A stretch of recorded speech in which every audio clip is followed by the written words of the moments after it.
शाहू इकडे की. हा बोल की. आपलं काहीच म्हटलं ते कोणतरी गिऱ्हाईक बघ म्हणून. तू परवा म्हटला की कोण येणार आहे बघायला. चल बघूया काय दाखव जरा. ही वेळी काय म्हटला ठीक आहे. काय तर चांगले की रे. किती किंमत सांगितली तुला. तुम्ही आपण 40 म्हणून लागला.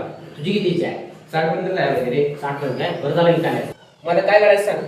काय करायचं सांग तू. चल तुला कशाला कुणाला नादाला बी लागतेच मरता. जग कुठे गेले तू कुठं आहे. ते कनगरी ऍप बघ. त्या ऍप मध्ये आपण जनावरांची खरेदी व विक्री सुखरूपपणे करू शकतोय. ते नाही बाबा ऑनलाईन फूड टाकल्यावर गाईचं ती दरबीर पडायला तिथं. आणि कोण म्हटलं तुला ती सगळा गैरसमज आहे. तुझ्या डोक्यात ते गैरसमज तो काढून टाक सगळा. मला सांग तू सोयाबीन कसं क्विंटल विकलंस. 7,000 विकलंस. आणि बियाणं कसं घेतलंस 120 मग तिने काय वेगळं केलं.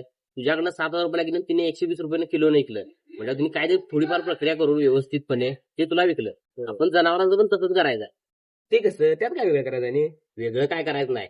आता या ऍप मध्ये काय करायचं आपण आपल्या जनावरांचा फोटो वगैरे व्यवस्थित काढायचे. जनावर धुवायची एकदम स्वच्छपणे नटवायचे असणे. फोटो व्हिडिओ मस्त अपलोड करायचा. आणि मग तू टाकून बघ या ऍपवर. आणि तुझ्या गायचा दर पडतोय का वाढतोय हे मला नक्की सांगतो.